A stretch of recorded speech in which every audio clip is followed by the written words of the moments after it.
Coming up on MSI Wealth Chronicles. You're trying to gain all your points back that you lost when you originally got that collection. And the only way to gain all your points back is to get it completely removed from your credit report. Yes, if something gets removed from your credit report because you disputed it and it got removed, and then you see it later on get re-reported on your credit report. Yes, that happens. It even happens to our clients. It doesn't happen a lot. I would say maybe 2% of our clients enroll in our program, but we have seen it happen. You can just remove collections by paying them. Well, that's not entirely true. That is true for medical. An authorized user, to tell you the truth, it doesn't even really work that well right now as we speak.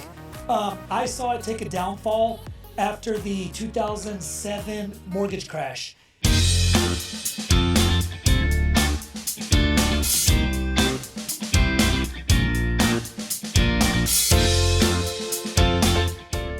More than money, it's about empowerment. Welcome to MSI Wealth Chronicles. My name is Ricardo Mendiola. This is Jessie Hartman. Today we're going to cover the most commonly asked questions of some of our past episodes. I'm kind of excited about that. Me too. I like it when we get to interact with them. You know what I mean? Exactly. That's really cool. So we're going to have Michelle actually read out some of the questions, and I guess let's get started. Awesome. Let's do it. Hello. So our first question is from Danny Rodriguez. He asks, how do I pay off my credit card quicker? You want to start us off, Jesse? Paying off a credit card quicker. There's one of the ways to do that is make sure that you are constantly paying towards the principal. That means you figure out what your minimum amount is and then pay over that, because if you don't pay over your percentages that you're getting, if you don't pay past that minimum payment, it will stretch out forever. One of the best things I can tell you, if you're planning on knocking out one credit card, find out the minimums on several others, take those to the minimum and put all the extra towards that one credit card. And then when you're done paying that one off, go to the next one in line. And then when you're done with that one, go to the next one in line.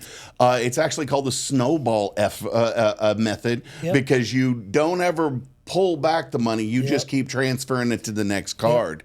That really is the fastest way to do it. Or if you've got like a HELOC, or if you have like a 401k or something like that, you can take the option and be able to pull out enough money to pay that off.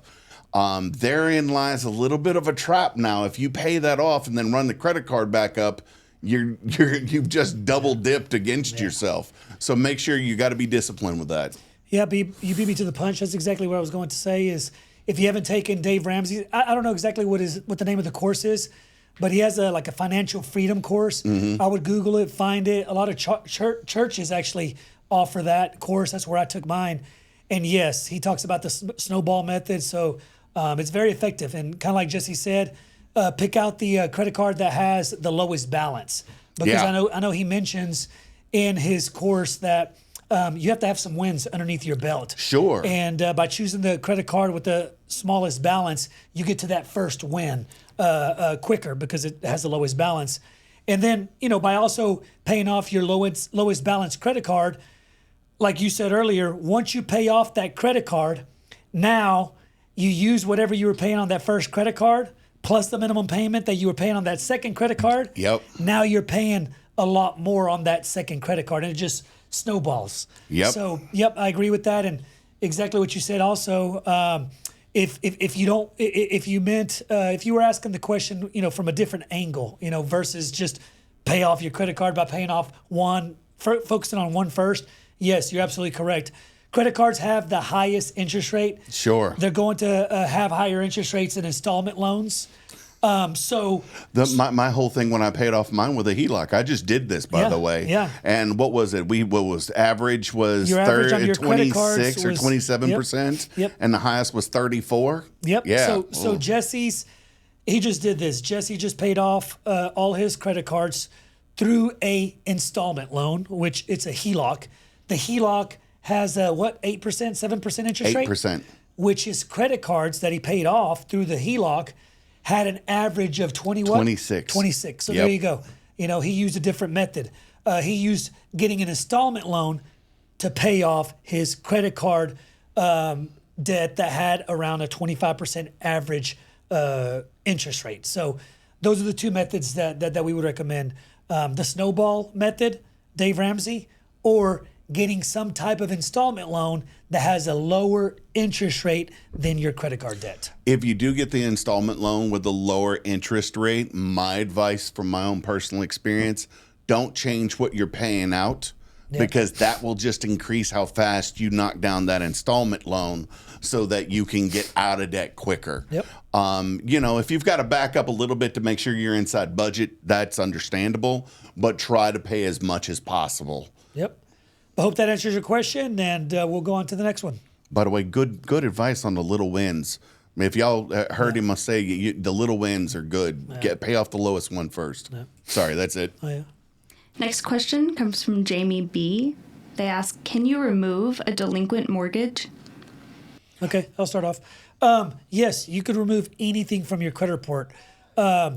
Consumer law says that if you look at your credit report and you believe something is inaccurate, you could dispute it.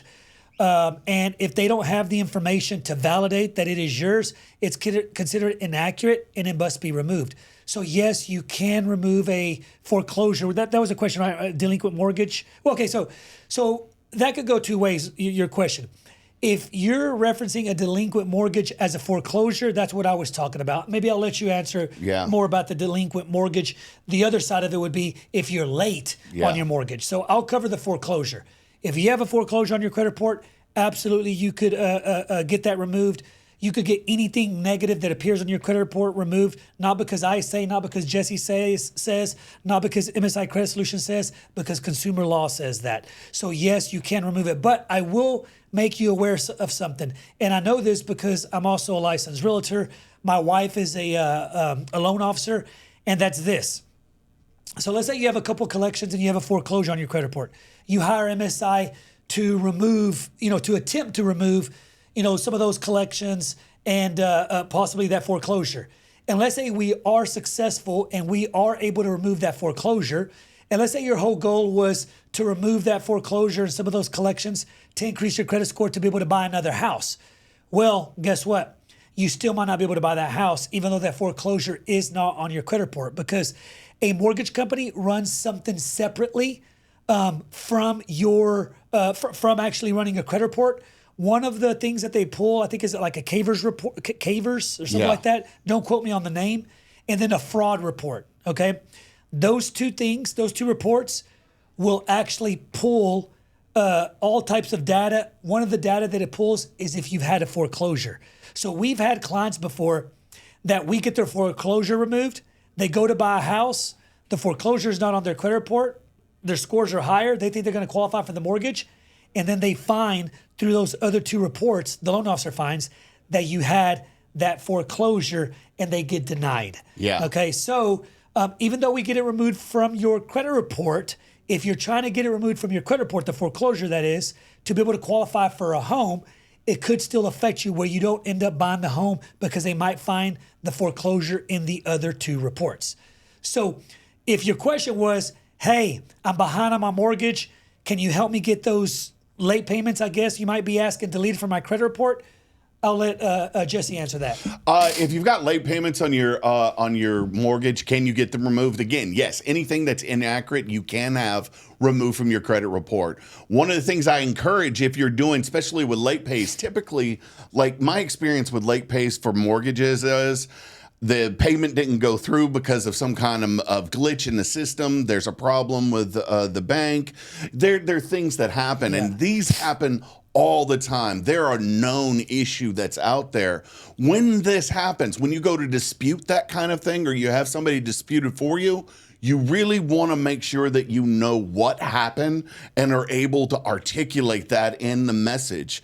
If for some reason or another that doesn't work through going and trying to dispute it, you do have the option to be able to try to do like what's called a goodwill letter, which you basically are pleading your case with the mortgage company going, hey, this was what happened. This is not my fault. I've never been late before. Will you remove this? So you really have two options. I recommend disputing it first and then going after the goodwill letter at that point. But those are two really good ways to do it. Or both at the same time. That's true. That's what I tell some of my clients whenever they call us. I tell them, hey, give it double power, right? Enroll in our services so we could attempt to remove your late payments on your mortgage or whatever it might be. But also at the same time, right, if you want to go ahead and call the creditor, meaning the mortgage company, and do the goodwill, letter, in other words, beg them to remove it, right? Sometimes they will. But I will say this. We do get the question. I don't know if this is the case with Jamie or whoever it was, right? That question I've heard a lot from clients that are behind on their mortgage right now. So they're delinquent on their mortgage. Right. And they have a lot of equity in their house, right? They have a lot of equity. And what are they trying to do? They're trying to do a cash out refinance, or they're trying to possibly take our advice and do a home equity line of credit. And guess what? They can't because they have late payments, and those late payments brought down their scores. So they're thinking if we remove the late payments, it will bring up my scores again. And that is true. But what you need to do if you are currently late on your mortgage right now, what you need to do is get that mortgage caught up ASAP. If you're already caught up with that mortgage, but those late payments, right, they're still on your credit report, and of course they're still affecting you. Yes, kind of like Jessie said, I would do a goodwill letter to try to get them removed. In other words, beg them to try to get them removed, and also dispute those late payments to see if they could possibly get removed from your credit report. There's one other piece of advice I give on that. I know most people that when they get a late on their mortgage, it's either something that was an accident or something they knew was coming. Yep.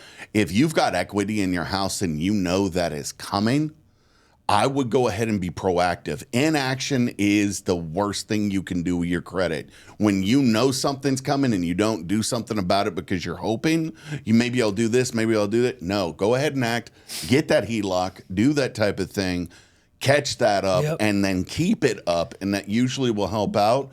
I know that sounds a little rough for the people who are already got the late. But for the next go-round, you've got the information. Good advice. Next question. This question is from Jonathan F., and he asks, been trying to remove an old Sprint bill from 10 years ago, and it's a pain. They don't even exist anymore. Can you help? There's two questions I have to have. We're a little short on information. I hear a lot of times, and you've probably heard this too, Ricardo, somebody goes, well, it's a 10-year-old debt. Yeah. Well, what they didn't tell you is they got the Sprint bill, the Sprint phone line 10 years ago, but they quit using it last year. Yeah. Right. Or even 5 years ago, and it's not a 10-year-old debt, it's a 5-year-old debt. So the first thing I would say is pull your credit report, look at the bottom, see who the creditor is. That's number one I would see. If you've got questions on whether or not who owns that collection, on the bottom of most consumer credit reports, especially if you go to Smart Credit, and check them out. At the bottom of their thing, it shows all the different creditors you have. Look for the one that matches the client and give that number a call and ask them what the last date of activity was, because that's the date that the 7-year thing is built from, is from that last date of activity. So if it is actually over 10 years old, that's easy. Just to get somebody to dispute that or dispute it yourself, because after 7 years, it's supposed to not affect your credit anymore. It's supposed to actually come off. Yep. And for me, the way that I would answer that, if I had you live on the phone right now, I would ask you a couple questions. First question I would ask you is, how are you disputing it? So I'm assuming you're trying to dispute this yourself, and nothing against that. But it reminds me of something that just happened here recently to me personally. My dog chewed up some of our sprinkler heads, and my wife, volunteered to replace them on her own. I didn't want anything to do with it. I'd rather pay somebody, but she wanted to, do it. And man, it took her 2 days. Now, not two, full 24-hour days, right? But I mean, goodness, I don't know, 2-3 hours one day, 2-3 hours the next day. So back to what I was saying, you try to dispute these. When a consumer tries to dispute stuff on their own, you know what they typically do? They do online disputes. MSI Credit Solutions, we don't even do online disputes. Online disputes don't work. Legally, they can be, a certain percentage of them can be ignored. Really? Yes. Yeah. So online disputes, we don't even do online disputes, right? So how are you disputing them? Are you doing them yourself? So maybe you need to hire a professional to try to do it for you. MSI Credit Solutions, right? We charge based on how many negative items you have. So if that's all you have on your credit report that needs to be possibly attempted to be removed, it's not going to cost you a lot because you only have one item. So get a free consultation from MSI Credit Solutions so you could hear how much it's going to cost you to have the professionals do it for you. And when I say professionals, think about it. We've been doing this for 18 years in December. We sign up an average of 500 clients. Nothing against your method of doing it, but think about it. If you'd been doing this for 18 years at 500 clients every month, how much better and quicker could you do it? So that would be the first question that I would ask you is you tried disputing this? How did you try disputing them? Okay. Right. Another question that I would ask you is how much is the debt for? If the debt is for a small amount, let's say it's for $200. Is it worth your time to try to dispute this on your own? Is $200 even worth disputing it, right? If you, or let me ask you this question. Let's say it's only $200 a cell phone collection. Let's say you hire us. You could hire us, and for one negative item, I don't know, the cost might be $199. Right. And then our monthly processing fee, which is in between $98 and like $138. Yep. And that's for a chance of it getting removed. Right. Okay. So in other words, if you hire us, it's for a chance of getting removed. It's not guaranteed to be removed. It's for a high chance of it getting removed. All right. So is it really worth spending $200? Okay. Is it really worth you trying to do it on your own or you hiring us for a chance of getting it removed? Instead, you might want to try this method if it's a small amount. Call the accreditor, like Jessie said earlier. If on your credit report it just shows the name of the collection agency, call the collection agency up. Or if you want to call the creditor, call the creditor. But if you call the creditor is probably going to say, hey, you need to call the collection agency. So call the collection agency if it's with the collection agency. Call the creditor if it's with the creditor, doing in-house collections.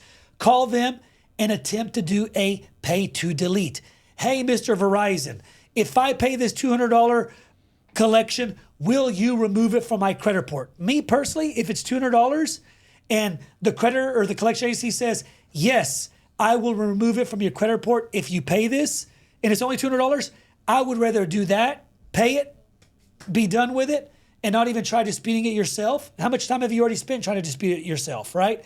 Or hire us for, a greater amount of $200, right, and only for the possibility of it getting removed. So that's my angle. Yeah, and to let you know, if you were to show up and do a consultation with us, and that was all that you had on, say something like a $200-$300 item, we would probably give you that same advice over the phone as well.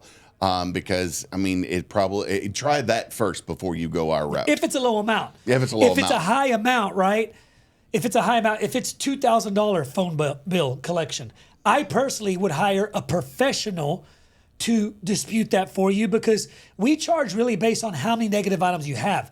How much of a workload are you going to give us? The balance doesn't factor in on the price too much. So if you have a $2,000 Verizon collection on your credit report, more than likely we have to run it through our software, but more than likely the price for you is going to be somewhere around there, $199, and then like I was saying earlier, $98 and $138 a month, one of those two, right? Yeah. So to me, I would rather pay MSI $199 and $98 or $138 a month, depending if you choose a VIP package or the standard package. I would rather hire MSI, right, and pay that amount for the chance of it getting removed. Because think about it. If we get it removed in the first round, you spent $199 to get a $2,000 collection removed. If you get it removed in the second round, you paid $300 to get a $2,000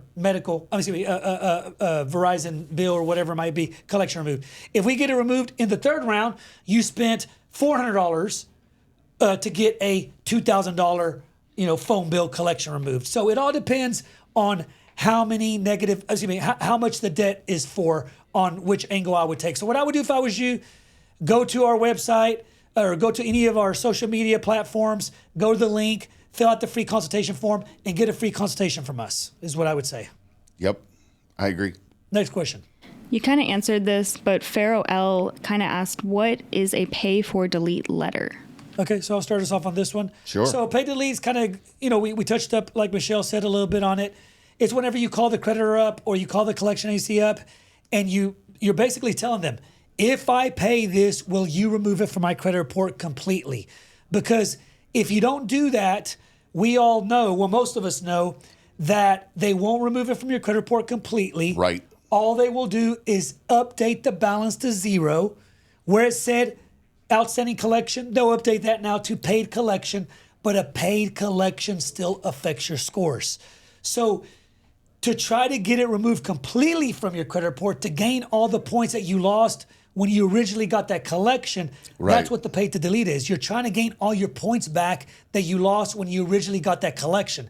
And the only way to gain all your points back is to get it completely removed from your credit report. So the way that you get it completely removed from your credit report is before you pay it off, you and the creditor, you and the collection agency agree that they're going to remove it completely from your credit report. But one thing I will add on pay to deletes is, what kind of collection are you trying to do a pay to delete on? Because there's a new law that came out last year, and on medicals, you don't have to do a pay to delete anymore. Nope. You're right. Medicals, That's I'll right. let you cover this. On medicals, tell them the rule on medicals. On medicals, as of July 2022, any medical 2023, wasn't it? 2023 and 2022, both years. On 2022, anything that was under $500 no longer affected your credit. 2023, if it's a medical collection and you pay it to zero, doesn't matter how old it is, it comes off your credit. It's gone. Yeah. So medical collections, you can pay them; they go away. If you had a bunch of little medical collections, we actually had a client and had a bunch of these come off. Then it will never go on there. So yeah, I would with a medical collection, you would. Yep. One thing. Go ahead. No, I was gonna say. So in essence, you have a medical collection, just pay it. Don't even try to do pay to delete. Right. You pay it, it gets removed completely from your credit report because of the new law. But any other collection that you have on your credit report that is not medical, if you're thinking about paying it, see if they'll do a pay to delete. Two things on that. One, if you get a paid to delete, great, awesome. But remember, if you pay off a collection and you're not getting a paid delete, when they move that date, it moves to how long that's going to affect you. So if you have a 5-year-old collection, let's say I had a client, he had a $40 collection. I kept telling him, you want to call them and see if you can get a paid to delete. And he just called him paid. He didn't ask for a delete or nothing. So it moved it to today. Yep. And his score dropped like 70 points. Yep. Because people forget that there's a 30-day late, there's a 60-day late, there's a 90-day late, there's a 120-day late, and somewhere between 120 and 150, it turned to a collection. So you're talking about 4 or 5. It has the weight on your credit like 4 or 5 late pays. The other one is just for your own benefit. This is a personal piece. When I've talked to a collection agency in the past asking about a paper delete, if you're in a one-party state, record that phone call. So that you have something to be able to go, look, if it doesn't come off, you can use that as leverage to make sure they follow up with what they said. Yep, good stuff. I like it. Next question. Chris B asks, is an eviction worse than a repossession for your credit? You want to start us off? An eviction doesn't hit your normal credit. The eviction process, unless you owe money, is not going to hit your credit. What it will do is you have secondary bureaus that are going to collect and aggregate that information. And when you go to apply for a place, they pull your credit report and they pull what's called a credit criminal eviction background check. And that may affect your ability to rent. But just a standard eviction will not affect your credit report itself. I only know that because my wife works at one of those companies and is the data admin for one. So that's pretty solid information. Yep. And I'm glad you answered it with that angle because you're absolutely correct. And once again, I mean, I would like to ask you some questions because you answered it correctly if it's an eviction, but what you might be asking is, I have an apartment complex collection. Yeah, right? and that's different. Or I broke a lease with my landlord and they sent me to collections. So that might be what you're asking. So let's say you are asking that, and you have a eviction collection on your credit report from an apartment complex or from your old landlord. So now you have a collection on your credit report for whatever amount, and it affects you. You could say the same as a foreclosure. Whenever a bureau is calculating your credit scores, they look at a lot of factors. Right. One of the if these factors are identical, it'll affect you the same. So, for example, if you have a $2,000 apartment complex collection and you have a foreclosure for $2,000, you're being affected the same amount of points in the area of debt because they're both for $2,000. Right. But usually foreclosures aren't for $2,000. Right, exactly. Usually foreclosure is going to be for, whatever, 200, 300, 100, 400,000, 500,000, whatever. So in that case, the foreclosure hurts you more than the $2,000 apartment complex collection. And then also, it depends on, whenever you ask, does it hurt you more than a foreclosure, how old? If you have a apartment complex collection that happened last month and you have a 6-year-old foreclosure and it happened, I said 6 years. You have a 6-year-old foreclosure, then the new eviction collection from the apartment complex has the capability of affecting you more because it's more recent. The recency of your derogatory items affects you more. So it kind of just all depends. It depends how recent your eviction is, your collection is, right, and also how much it's for. May I ask a further question on that, just to clarify, because I've been told that that if you have let's take our $2,000 foreclosure, I would be ashamed if that happened, but a foreclosure may affect you more if you're trying to buy a house. Is that's correct? No, you're correct. Yeah, you're correct. He answered it. He asked for your credit report, right? On the question. So that's why we answered it this way. For a house, absolutely, a foreclosure hurts you more than the eviction. For an eviction, a collection for an apartment complex or a collection for a landlord, you'll lose points, but you can still qualify for a home. Right. With the foreclosure, if you have a foreclosure and you still have a 700 credit score right now, somehow, right? You still have a 700 credit score, but the foreclosure is within 2 years, you're not getting that house. There's a 2-year rule where you have a foreclosure within the last 2 years, you're not getting a house. Now, you could do like private money, hard money lending and stuff like that. So that's a different story. But if you're trying to get a traditional loan, you're not going to be able to get a new home loan if your foreclosure is within 2 years. Yeah, I thought that's what it was. I just wanted to make sure we answered that question in case that was part of it. Yeah, let's answer the questions in different type of angles, because it's kind of hard to know exactly what they're asking. Yep. This question comes from Kenneth J. He said, I've heard of items falling off and popping up on your credit report 60 or 90 days later.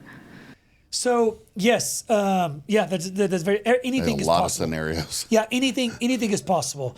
Yes, if something gets removed from your credit report because you disputed it and it got removed, I would say let's use that scenario. You dispute a collection that's on your credit report and it gets removed, and then you see it later on get re-reported on your credit report. Yes, that happens. It even happens to our clients. It doesn't happen a lot. I would say maybe 2% of our clients enroll in our program, but we have seen it happen. And the reason it happens is this. Here's what we've seen. Let's say you have a collection with Verizon, and Verizon is trying to collect on it. And we send dispute letters. We're asking for them to validate that collection. They don't validate, they remove it. We've seen it where now, a year from now, whatever, 6 months from now, 2 years from now, Verizon sold that debt to ABC Collection. Yep. They sold it to them for pennies on the dollar. Let's say you owed them $2,000. They sold it to ABC Collection for $1,000. And now, when ABC Collection buys that new debt, guess what they do? They re-report it on your credit report. Yep. But here's what I would tell you, is if it got removed one time for whatever reason, they weren't able to validate it, they didn't respond back within the time that they're supposed to respond back, whatever reason it is that they deleted it. So more than likely, when it goes to ABC Collections, XYZ Collections, whoever, right, whatever collection agency gets it next, more than likely it's going to get deleted again for the same reason that it got deleted the first time. So if it got deleted the first time and it reports on your credit report, more than likely it'll get deleted again the second time if it does happen. If it does, get re-report on your credit report. Yeah, I agree with how you. would you answer that? To be honest with you, I think you hit exactly what I'd say. I mean, the majority of the times when somebody gets something re-reported, there are really only two answers, and the majority answer is they sold the debt. The other one is on rare occasions, maybe somebody found something and decided to resubmit it, but you're talking about an exception, not a rule. So I'd say the majority of the time it got sold, and we've seen it where it went from one company to another, and when a client comes in, they've actually got more than one collection agency on one item, and they're all reporting. It's crazy. Okay. Great question. Omar A. said, you can just remove collections by paying them. Well, that's not entirely true. That is true for medical. If you pay a medical collection, you're absolutely right. It'll go away. If you pay a regular collection, let's say I got a 5-year-old collection that's $2,000, right? And I decide to pay it off.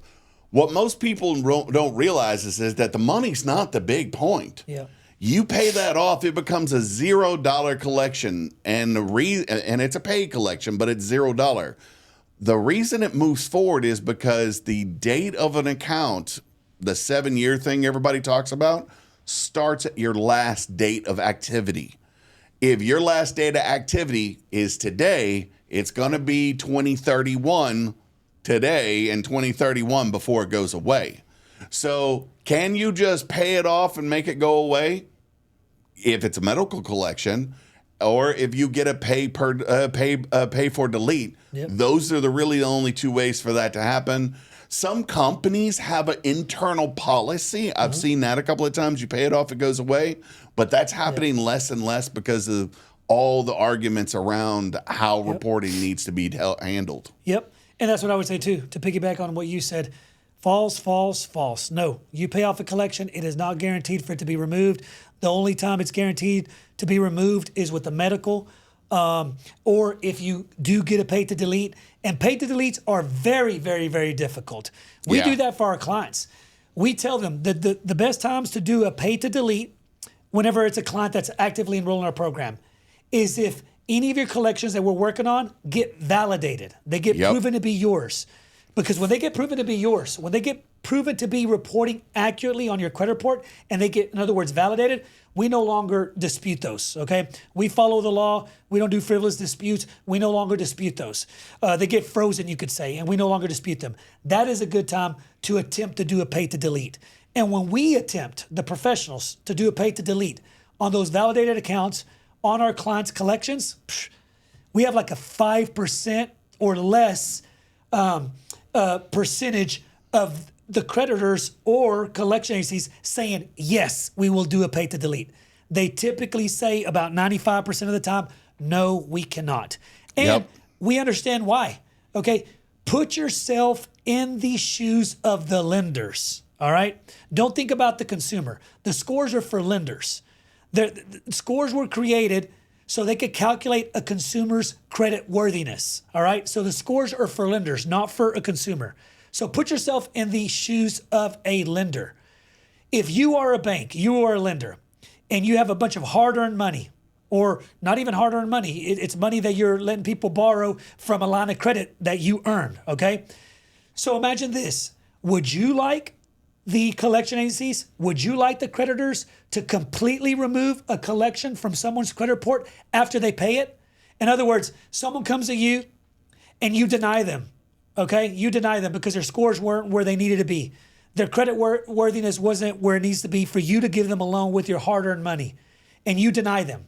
Okay, they go back home, they pay off a collection. There's no rule in place that says that it's supposed to remain on your credit report as a paid collection, right?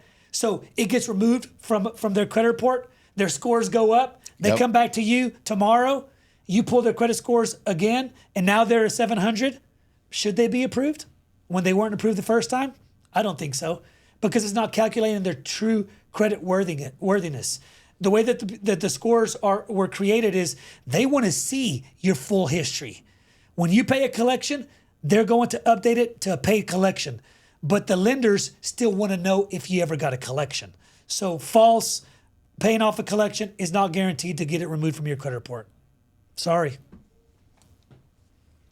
Robert M. said, are the accounts that are deleted, do you get a Form 1099-C for tax purposes that count as income? So I got one a while ago. Okay, I'll start us off, then you can piggyback on that. Sure. So we had to look up some on that question. We had to look up a couple things just to make sure we knew the correct answer. And so you can receive a 1099-C, but it should only be on charge-off debt, Yep. not on collections. Okay. Yep. And so, do you want to go a little bit more in depth on that? so And then really- I want to cover something whenever we close out on this question. But go ahead, cover what you're Absolutely. gonna say. So if you, the only time they're supposed to send a 1099-C is for on what's called forgiven debt. That's going to be a charge off. If they think they're never going to collect it, they charge it off. Basically, they're taken as a tax write-off, and that is going to be a 1099-C sent to you. Or if you do, if they just decide they cannot, and they may not even put it as a charge off, they just may write it off the books. If it is more than $600 by law, they have to do a 1099-C, and it counts as income. Yep. So that's the only time. If it's a collection sitting on there, they're expecting you to pay that. You don't. You should not get one. Yep. So if you have a charge off on your credit report, you should get a 1099-C if it's over $600, to answer your question. Here's another scenario of how you might get a 1099-C. If you settle your collections on your credit report, you have a collection on your credit report, it's for $2,000, and let's say you settle it for $1,000. So you could say saved $1,000. Right. You could get a 1099-C on that $1,000 that you didn't pay, because that's the way that someone broke it to me a long time ago, where it really hit a home run with me, where I really understood it. Is that $1,000 is like earned income. Let me give you an example. Let's say you have a collection with your credit card company. And let's say that money, that $2,000 that you owe, here's a scenario that they gave me, and it really hit a home run with me. Let's say that $2,000 was a balance transfer. All right? Right. You physically got $2,000. You did a balance transfer. You didn't pay that $2,000 bill, the balance transfer. Right. You didn't pay it. It went to collections. Think about that. That's earned income in your pocket, that $2,000. Yeah. That's money. Because some people couldn't comprehend. That's not fair that I got a 1099-C on that repo. I settled it for $3,000. It was for $6,000. I got a 1099-C, right? They look at that as earned income. So that's why you get a 1099-C. That's earned income. Just always reference that, right? That scenario of a debt like a credit card where you got physical money. Whenever you put it in that perspective, now you can really comprehend. Oh, it is. It's money. Yeah, it's actually money that's being given to you. I mean, anytime they write off anything, Phone you bill, are right. Repo, right? Yeah, it's earned You income. got a service, you got an object, or you got cash, and then that money is no longer. You don't have to pay it anymore. Exactly. So that's just like if I would have made it at my job. Yep. So if you settle your collections, you could get a 1099-C. If you have a charge off, you could get a 1099-C, even without settling it. Yep. Maximilian C. asks, can an employer that you were a W-2 employee with send you to collections for overpayment on your final paycheck? I actually know this one. There's your turn. Too. So this is partly state by state. Federally, a employer has the right to get back their money if they overpay you. In most cases, depending on your state, some states say that they can take it back right now. Some states say they have to contact you first and come up with a payment plan or a payment method. But if you drag it out, refuse to pay it, and they can't get to it, absolutely, they can put you into collections and come after you for it. And they can even go further than that. They can take that collection if you don't pay it, apply for a judgment, and if they get a judgment against you and you don't pay that, they can have you put in jail. Yep. And to piggyback on that, the judgment is on any debt. It doesn't have to be on any debt. It doesn't have to be employer evictions, foreclosures, repossessions, collections. You could get a judgment on any type of debt that you owe that's outstanding. Yep. Great question. All of these questions are great. Tanya O asks, who owns the credit bureaus? They are for-profit companies. So all I was going to say is, I don't know who owns them, but like you were saying, they're don't quote me on this. I was about to say privately owned. They are privately owned, right? So, but yeah, they're for profit. It is a business, kind of like what I said earlier. If you've been listening to the entire podcast or just only this clip, the bureaus are mainly for the creditors, for the lenders. The scores were created for them. Back in the days, I still remember, and I don't think I'm that old. I still remember whenever I was a little kid, my parents going to furniture stores, and they would just have to fill out an application, put a couple references on there, bring a couple pay stubs, and that was it, right? That was their method of calculating credit worthiness at the time. Right. Now these days, I mean, References. I don't know if anybody uses that method anymore. Now it's so much quicker. Put your social security, give me your social security number, date of birth, name, address, boom. Here's your number. From a scale of 350 to 850, where do you fall? Okay, you fall here. Okay, you being a 600, you're a 52% risk factor of not paying back. Denied. Real simple. You know, the lenders love the bureaus because I love it too. I mean, I think that their calculating mechanism, calculating formula is spot on. I mean, I use their me as a consumer, right? I use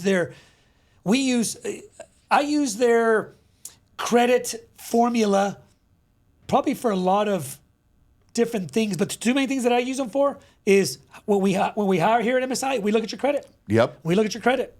And another thing that I use it for is we have a couple of properties, real estate investment properties that we rent out. We pull your credit report whenever you are filling out an application to possibly be our next tenant. We make you fill out an application, and we look at your credit worthiness. And guess what? Knock on wood, never had an eviction, and I think a lot of it has to do with the credit score that comes from the three bureaus. I love that thing. I don't know if it went away. I don't know what I would do. Would I go back to references, right? Hey, give me three references, and you call them, hey, how is Mr. John Doe? Tell me about him. I mean, I couldn't imagine going back to those Stone Ages. But what were you going to say? The thing you have to also remember is they've also been around for a very long time. Mm-hmm. I mean, they are, like you said, for-profit companies.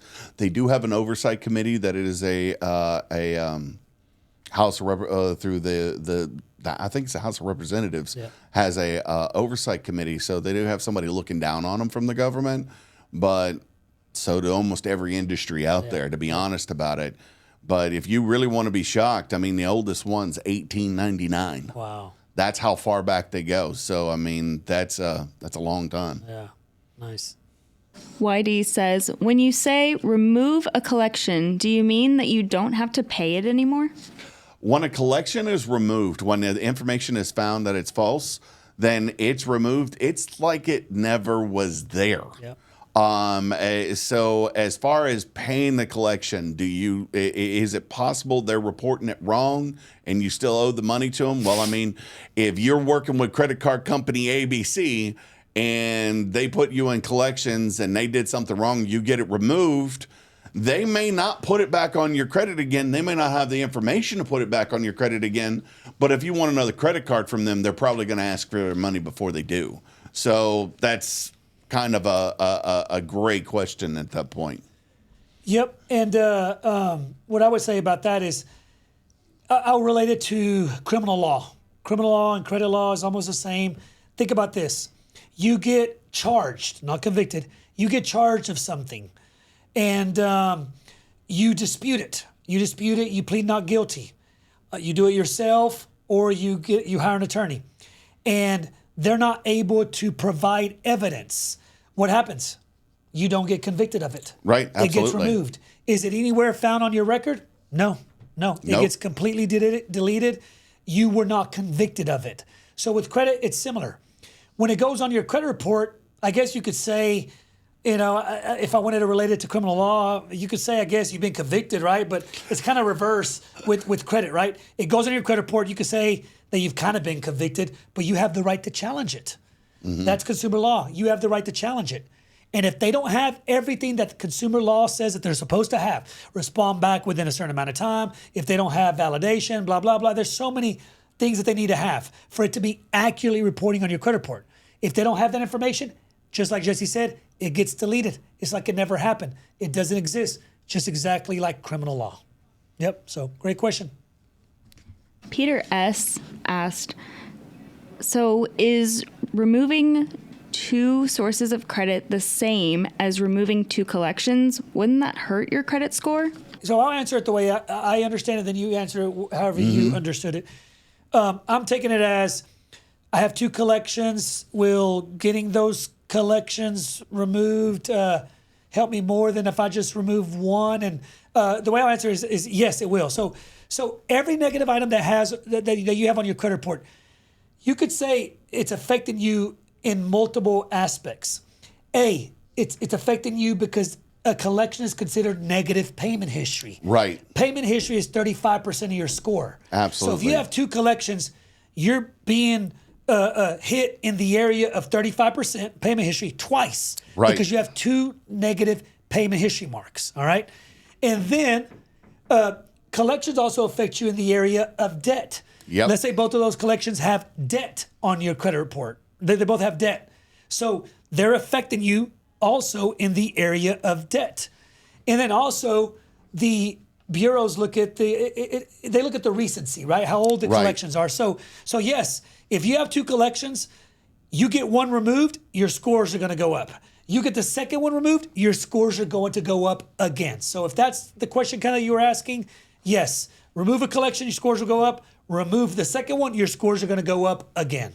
Right. And so how would you answer that? However you took the question. I kind of took it, and there's 2 other ways that I see this. I'm going to start with the first one, which is if you have no positive history and you only have negative history, then if they're removed, you're not going to hurt your score. It's just going to go away.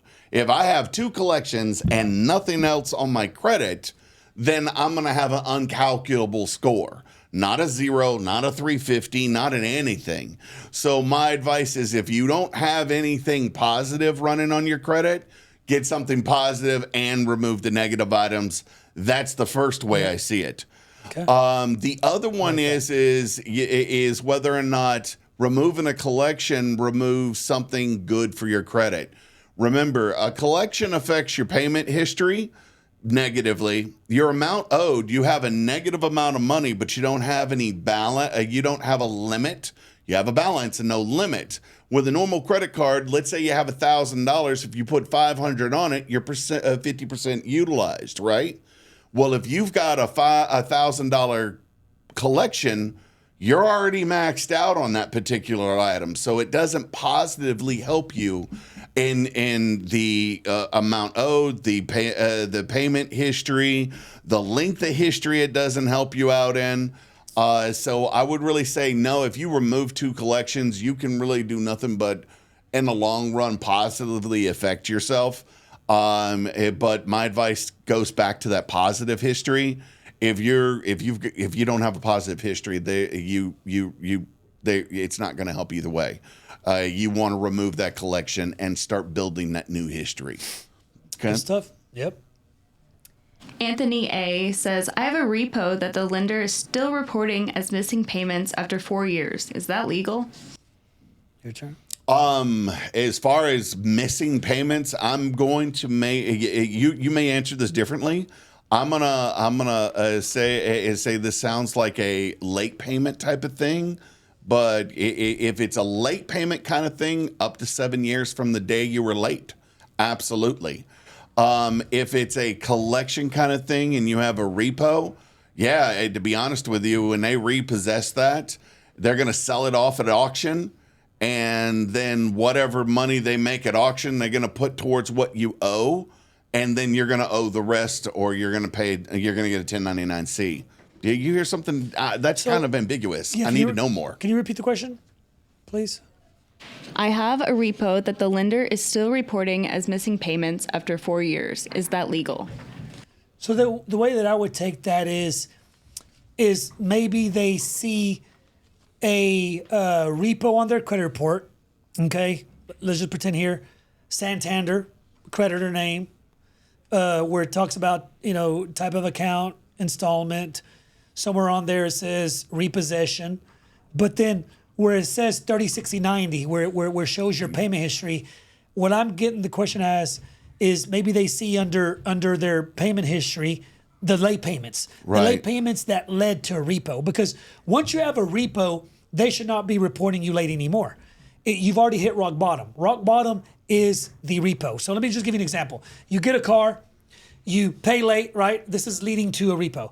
You don't pay it all, you get a 30-day late.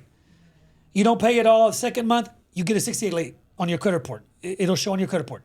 You don't pay at all again the third month, you'll get a 90-day late payment on your credit report. Fourth month, you don't pay again, 120, right? So somewhere right around 90, 120, sometimes I've seen creditors go longer, but regardless of when they actually send you the repo, right? Let's just pretend 120. After 120, they give up, right? You haven't paid them. They put you down as a repossession. And now, well, like Jessie was saying earlier, before they put you down as a repossession, what they'll do is they'll sell the car. Yep. Okay, let's say you owe $20,000. They'll sell the car. They don't have time to get go get it professionally detailed and put it on the market and try to get the best and highest dollar for it. They're going to sell it quick, At the as auction. is at the auction. So you owe $20,000. Let's say the car was worth $15,000. They'll probably only sell it for 10, let's say, at the auction. Okay, so you owe 20. They sold it for 10. That $10,000 is called a deficiency balance. And that deficiency balance will go on your credit report. So you should not be seeing any more late payments on your vehicle if you have a repossession on your credit report. There's an exception to that I just thought about. Okay, what is it? The There redeem are, repo? no, Okay. no. There are a couple of companies out there. There are a couple of creditors out there, and what they do, if you've ever been in one of those smaller car lots, say we can get anybody approved. Those are through a few companies that when you get that loan, technically it's not a car loan. They have the right to take the car. It's a collateral loan, but not a car loan. So the collateral loan, they can come take the car and continue to try to collect that money, and they will hit you with a late pay until you get to 7 years from the last date you paid. Yeah. And I haven't seen a lot of those. Yeah. And the only reason I know about it is because I actually have had a client personally here who said, and I looked at it, and he's got 2 years of 120-day late on there. And I'm like, So it shows repossession and then they're it still doesn't reporting late? actually shows repossession. He told me that they took the car away from him, which is what happens under a collateral loan. Yeah. And then there was a 120-day late, and he says, yeah, they took it in May of 2 years ago, and it was, let's say it was May when he talked to me, and there were 2 years of late pays in behind it. But that's because it's not exactly a auto loan. It works a little different. But does it show collection and charge off and he's still getting late payments? No, it does not show a collection or charge off. Yeah, because I think his question is he has a repossession and there's late payments. Right. That shouldn't be allowed. Yeah, no, you're going to get it's late closed. payments. Whenever you get a collection, you get a repossession, you get a charge off, it's closed. The late payments is part of the process that leads to the repossession. You Right. should not have recent late payments still occurring while you have this repossession on your credit report. Yeah, and when he says having a repossession or a collection, it's saying repossession or collection on the credit report. They may repo your car and still, in really rare incidences, and still do that. But if you've got that, you're an exception to the rule. Yep. And I've only seen like 2. These are from our bankruptcy episode. Somebody's asked, why would I allow someone who claims bankruptcy on my credit? And they're referencing the authorized user. Yep. So on the episode of life after bankruptcy, so we said that whenever you file bankruptcy, a lot of the times you liquidate all your debt. You start back at point A. You have nothing at all whatsoever on your credit report. The only thing that you have on your credit report now is it'll show on your credit report all the accounts that you included in your bankruptcy. It'll say included in bankruptcy. It'll say $0. And then under public records, it'll say that you file Chapter 7 bankruptcy, let's say, in this scenario. So what you have to do, life after bankruptcy, is you have to do really two things. Build your credit back up and dispute the negative marks that were left behind from the bankruptcy. And so in the episode, we were talking about how can you start building your credit back up. And we said, open up a secured credit card. That's number one. That's what you should do 100% is open up a secured credit card. Yeah. The authorized user is just extra credit. It's just a cherry on top. If you know anybody that has great credit, right? Well, they don't have to have great credit. If you know anybody that has a credit card that they've never paid late on, and they have a low balance, and they keep a low balance, and has been open for a good amount of time, right? Get added on as an authorized user. What we basically said on the episode is all of their credit history, let's say they've had it for that credit card for 15 years, those 15 years are going to go on your credit report. So 15 years of never paying late, it's going to go on your credit report. And then also, let's say they have a $30,000 balance because they've had this credit card for 15 years. They have a $30,000 balance, $30,000 limit, and they have a $0 balance, right? That's going to show on your credit report. $30,000 limit and zero balance, okay? That's like a gym that's going to go on your credit report. That account on your credit report is going to give you more points than that brand new secured credit card. So, but on the other side, right? If someone's asking, why would I put someone on the bankruptcy? It's just to help them out. If a family member asks you, hey, can you I know that you have I know you have great credit. I know you have a bunch of credit cards that have no balance at all whatsoever. You've had them for numerous years. Can you help me? Can you add me as an authorized user? The question that I would ask is, why not? You're helping them out. They really can't affect you. When you add them on as an authorized user, they're going to ask you, hey, do you want Susie Doe?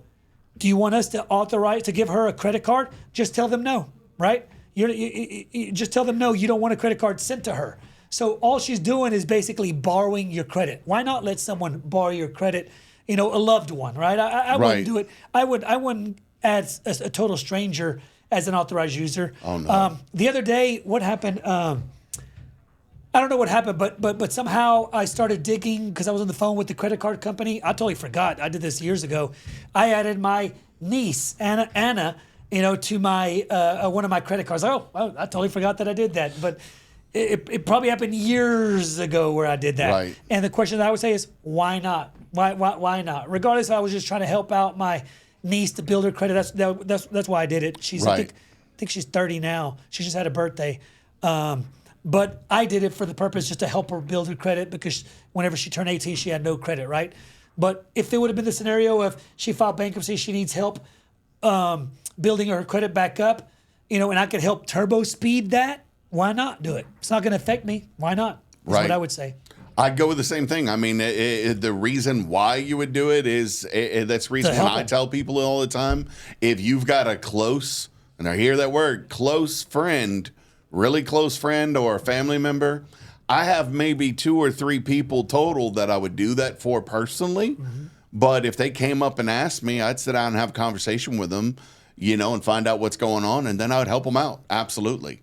So, I mean, really that comes down to person by person. Yep. To be honest with you, it can only help them get to where they need to be. And kind of like what I was saying, I wouldn't do it for a stranger. There's actually people that will sell. I've heard people that have, let's say, great credit. They have credit cards that they've had for a long period of time. They have a high limit, low balance. They sell adding you on as an authorized user. I would never do that. I would never do that. But family member, yeah, I would do that. That's not going to work for long, though. Yep. They're gonna. There is a plan in action by the bureaus to be able to start logging when they see a credit report on a credit account on too many credit reports. Yep. They're going to blacklist that number, wow. and it won't help anybody with that number. And authorized user, to tell you the truth, it doesn't even really work that well right now as we speak. I saw it take a downfall after the 2007 mortgage crash. And I read somewhere an article, I forgot what the source was, but they painted a really good picture for me, and I was like, oh, that totally makes sense. And here's what they said. They said some of the people that got foreclosed on, there were several reasons why they got foreclosed on, right? There was the adjustable rate mortgages, right? But some of the reasons why some of the people that got foreclosed on during the crash, 2007, 2008, 2009, whatever, was because of authorized users. They would go attempt to get a house in 2006, 5, 4, right? Let's say they would get denied because back then they were giving loans to people even like in the low 500s. So let's say someone had a 450, right, and they got denied. You know what they would do back in the days? They would go get added on as an authorized user from a family member, from a friend, or maybe they purchased it, right? They went to someone where they got charged to be added on as an authorized user. So back then, if you got added on as an authorized user, look at your credit report 30 days from that day, and guaranteed that credit card that you got added on as an authorized user would be on your credit report. Citibank, right? It shows now that you've had this credit card for 15 years, never paid late. The limit is $30,000. The balance is zero. Now it's on your credit report. So now you suddenly went from a 450, whatever, let's pretend a 510. And now you go back, the loan officer approves you when just 30 days ago you were denied. Right. Now you're approved, you get the mortgage. But a lot of those people that did that, they got foreclosed on. So now watch, quote me. Go get added on as authorized user, okay? Go look at your credit report now, 30 days from the day that you got added on to your wife's credit card as authorized user, your friend's credit card as an authorized user, your family member as an authorized user. Watch. The chances of that credit card, your wife's credit card, now being on your credit report on all three bureaus is very slim. More than likely, you're going to see your wife's credit card on your credit report on one bureau. Which one? I don't know. It might be TransUnion. It might be Experian. It might be Equifax.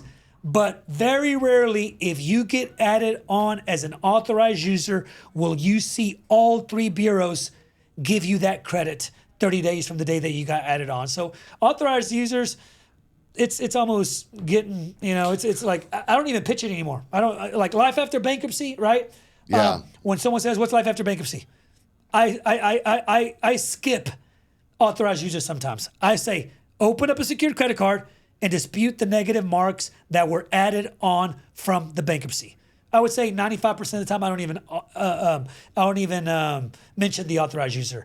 As we said on the episode of Life After Bankruptcy, we said that the adding on to someone's credit card is just like extra credit. It's just a cherry on top.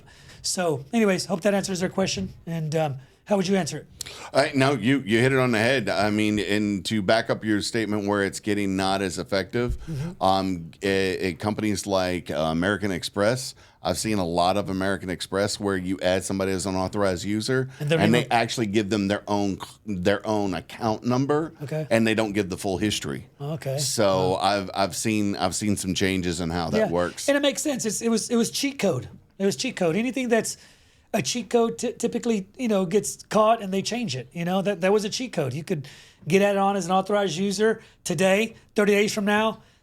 All that beautiful credit history, all that beautiful limit to balance ratio was now on your credit report.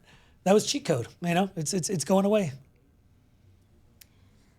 Jack B said, does being an authorized user on someone's card link your bad credit to them too? Your turn. No. Let's say I have bad credit and Ricardo decides he's going to help me out, put me on one of his cards. My bad credit's not going to affect Ricardo's credit. His good credit on that card, if it reports to all three bureaus or even to one, that portion will help my credit. But if you've got bad credit and somebody puts you as an authorized user, it's not going to hurt you. It's not going to hurt them, I should say. Can you repeat the question again? What? Does being an authorized user on someone's card link your bad credit to them too? Okay, yep. That would answer exactly how you said. Yep. Your bad credit has nothing to do with the whole authorized user. All you're doing, kind of like we just explained, is is when you add on someone to your credit card, you have bad credit. That good credit card that you have should, like we said earlier, should go on their credit report on all three bureaus, but a lot of times it doesn't. All the negative credit history, that has nothing to do with the authorized user transaction. Yep. So I would agree with Jessie. Pat and Nat said financial analysts have been saying not to use secured credit cards for decades. Okay. And I'll say this. Okay. So financial analysts say don't use a secured credit card, right? So what are you going to use is my question to you. Okay. I would ask the financial analyst the same question. If you file bankruptcy and your scores drop, okay, or you have bad credit and you don't file bankruptcy and you don't have anything open, you need to open something up. You need to start building good credit. And everybody says no to you. In other words, unsecured credit cards say no to you. Why? Because of your credit worthiness. Yep. So what should you do, Mr. Financial analyst? What do you recommend that I do? Don't get any credit at all whatsoever? No. When everybody tells you no, a secured credit card will tell you yes. And a secured credit card will tell you, it's temporary. A secured credit card will tell you yes because there's no risk for them. The way a secured credit card works is whatever money you give them as a deposit is going to be your credit card limit. So example, if you want a credit card with the $500 limit, give that secured credit card company a $500 deposit. Okay? Yep. If you want a credit card to appear on your credit card with a $1,000 limit, give that secured credit card company a $1,000 deposit. And one more scenario. You want a $2,000 secured credit card to appear on your credit report, give that secured credit card company $2,000. And guess what's going to happen? Let's say you give them $2,000. So that means you could use that credit card up to $2,000. Let's say you don't pay them. Let's say you max it out to $2,000 and you don't even pay them. Guess what? They're going to keep your deposit to pay that $2,000 unpaid balance that you did not pay them. Yep. So there's no risk to the credit card company. That's why you typically always get approved for a secured credit card. So I would say, to a financial analyst, you are incorrect. You are absolutely correct in this scenario. Right. Someone that cannot get approved for anything to start their credit, okay? You're telling them not to get a secured credit card? Absolutely incorrect. Now, if the financial analysts are saying, like someone that can get approved for an unsecured credit card, would I tell them to go apply for a secured credit card? Oh God, no. No, Not at all. Go get the unsecured credit card. Absolutely. But if someone that can't get approved for a credit card that is unsecured, you cannot get approved and you have no credit, because building credit is important, what should you do? Open up a secured credit card. Now, what your financial analyst might have been meaning is that there are a lot of secured credit cards out there that are questionable. Let's say questionable. Yeah. Make sure that you read what's going on with those secured cards. Do they have a massive annual fee? What will they turn into a normal credit card after a certain? You can get secured cards that have low annual fees that after a year or 2 years, you get your deposit back and it becomes an unsecured card. There's some of them that you give them $500 and they'll give you $1,000 credit limit. There are a lot of things that are there. So your analyst may be saying, be careful about it, but a blanket statement, no. If somebody doesn't have good credit, they got to build it somewhere. They've got to start somewhere. And if they don't, they're stuck in that same rut. Yep. I agree with you. They were all great questions. I really Love it. Enjoyed this. But did you have anything else that you wanted to add? No, I think we hit everything on all of them. Those are all great questions. Those were the most commonly asked questions. We have a bunch of others, so maybe we'll create another episode from the most commonly asked questions, because I really enjoyed this, and I hope that it helped everybody out. I hope it answers your questions. I think this is something, because we do bring a lot of things to the table. Getting clarity is always a good thing. We should do it every few months. Yep, I agree. All right. Well, wrap us up. Thank you very much for watching MSI Wealth Chronicles, building legacies one episode at a time. Tune in again. Watch us. If you got questions, like you see, we want to answer them. Put them in the comments. Thank you for your time. Have a wonderful afternoon. Thank you.